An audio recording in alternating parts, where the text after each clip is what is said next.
Hi guys, good day to everyone on my TikTok page. My topic this morning is division amongst black people.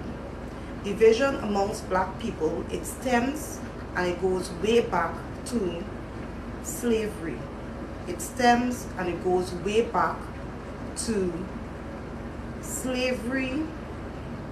It goes back to the agenda of the slave master, where his agenda was to cause black people to be divided against each other. And in today's world, what I am seeing, this TikTok setup is a prime example of division amongst some black people. I say some because not all black people are divided against each other. There are some.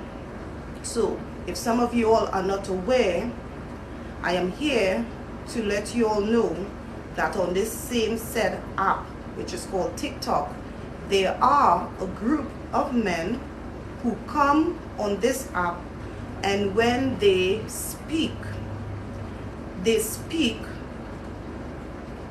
disparage, which they try to degrade the black woman. They try to use derogatory terms, slurs.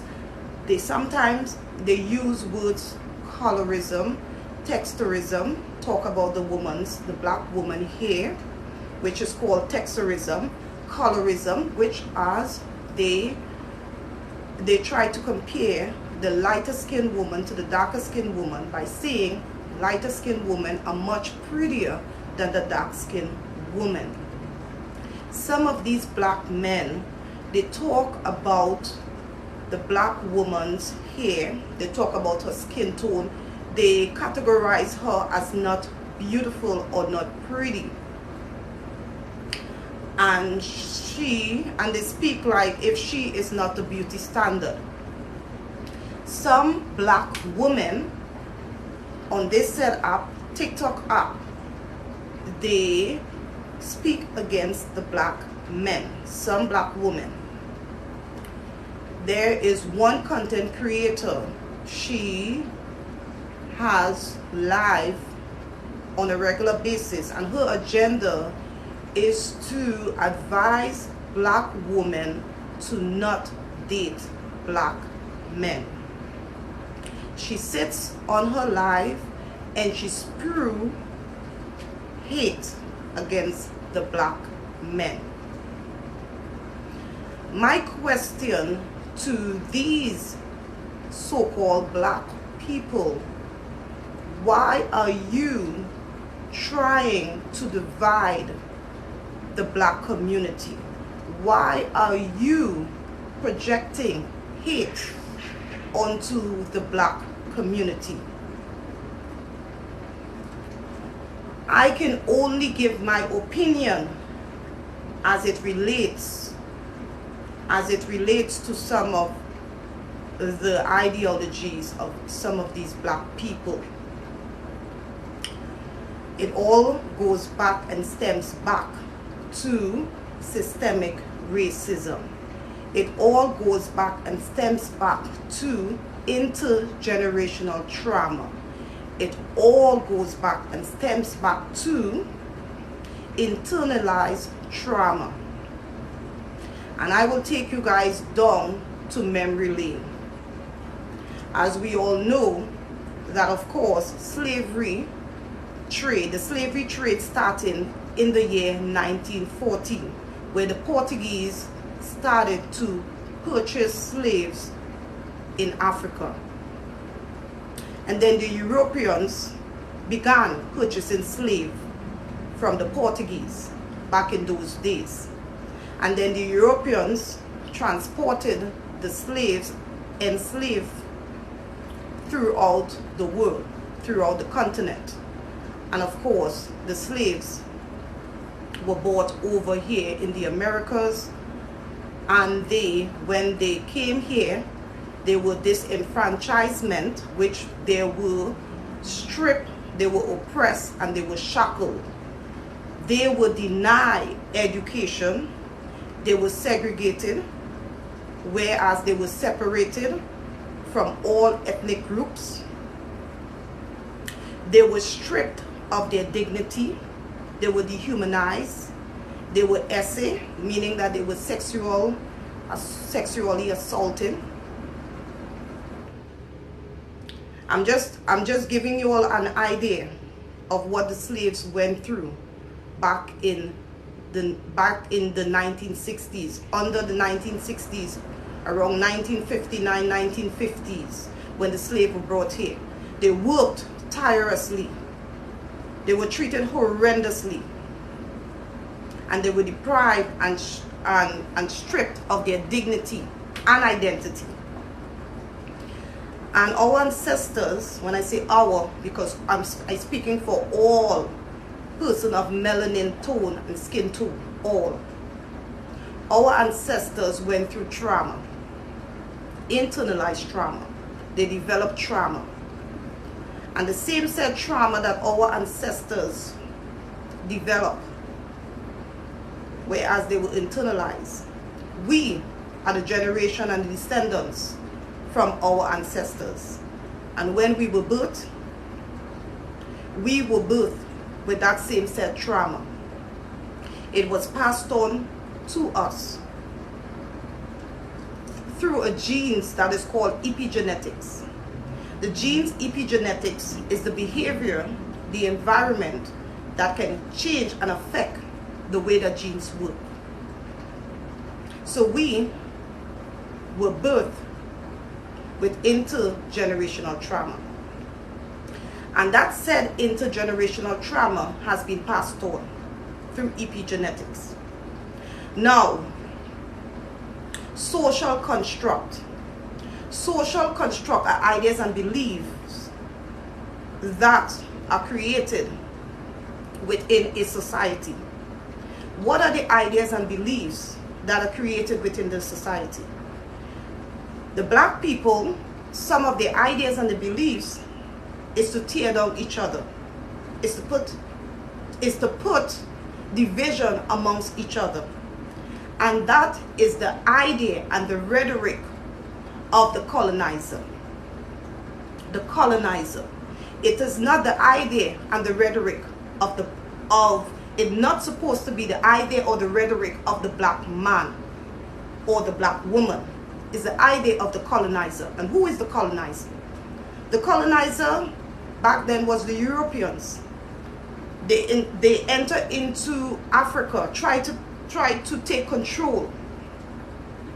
And they went over there, and of course they purchased slaves from the Portuguese, and they brought them over to the Americas enslaved. But as I take you guys to memory lane, I'm trying to give you guys an idea what our ancestors have been through, or what they went through rather, and how that same set internalized trauma has been passed on to we as black people. And we ourselves don't understand within social construct there are implicit and explicit. Implicit and explicit, meaning in the category of social construct, the idea and belief that is created within society, it can be good and it can be evil. So however society, meaning the society of the black community, whatever they do within the black community, it can affect us negatively or positively. And the reason why I'm speaking on this is because these said black people which I speak of, whether it's the black man or the black woman who is coming on this app and speaking hate against each other, they are speaking off of the mind of most of the time of being implicit, where they are unconscious and they are unaware. They are aware, yeah, consciously they are speaking, but the words that is coming out of their mouth is all internalized trauma.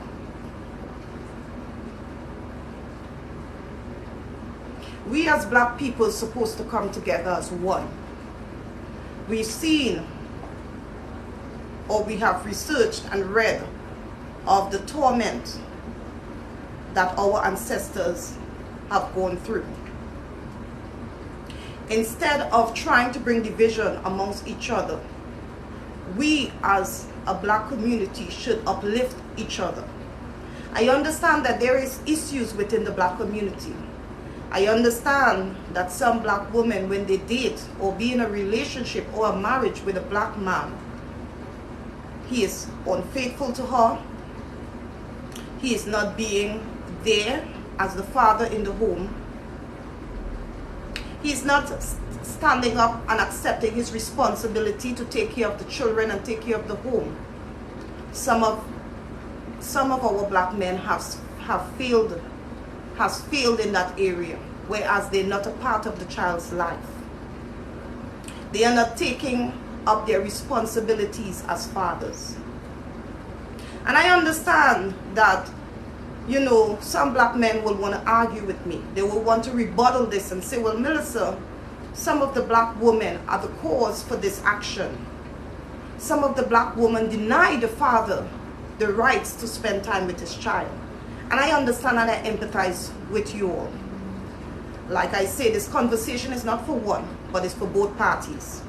Both parties, both men and women, supposed to take accountability. I understand that in some relationship within the black community, they are toxic. I understand that poverty is a concern and a factor. Poverty, violence, the ACEs, adverse childhood experiences, where one or two parents is incarcerated or arrested. Child abuse, DV within the home, toxic home. I understand that within the black community, living in a society, there is the conflict theory. And what is the conflict theory? The conflict theory is whereas in society, the wealthier people, the people who are wealthy, they deem themselves as superior over the inferior. And they try to tear down and belittle the people who are not wealthy as they are. The people who are living in low-income housing, who doesn't have the ways and the means to live like they live. And the people in society who are the wealthy people, who are categorized as the wealthy people, they try to degrade the people who are low income. And they also take advantage of these people in society. And that's what brings a social conflict. That's what brings, a conflict theory or conflict perspective. Because of these people, these said people in society who are wealthier, and they take advantage of the said people who are low income, who are impoverished. We also can look at the perspective of intersectionality, where everyone goes through discrimination and oppression in their own unique way. And as I bring up all these various terms, I bring them right back to system. All of them fall back to systemic racism. Oppressed from the oppressor. And all this internalized within the minds of black people. And some black people, the only way that they can cope, or the only way that they can react in society, is to speak illfully and tear down each other, cause a division amongst each other. And as I will also want you guys to know that sometimes when people speak against, like sometimes a woman might speak against the black man, or the man might speak, the black man may speak against the black woman, they are speaking out of hurt, out of trauma, out of a toxic relationship, a bad relationship. And that's why I'm advising the people here on my said TikTok page to take advice from people who speak against or try to cause a division amongst the black community. some of you all adopt this type of behavioral traits. You take the advice from some of these people and you try to project it within your relationship. And what you think is going to happen, you take the advice from them and you project it within your relationship. Therefore, you're going to eventually have a broken relationship. So, I have given my take in regards to the topic. You guys can feel free. You guys can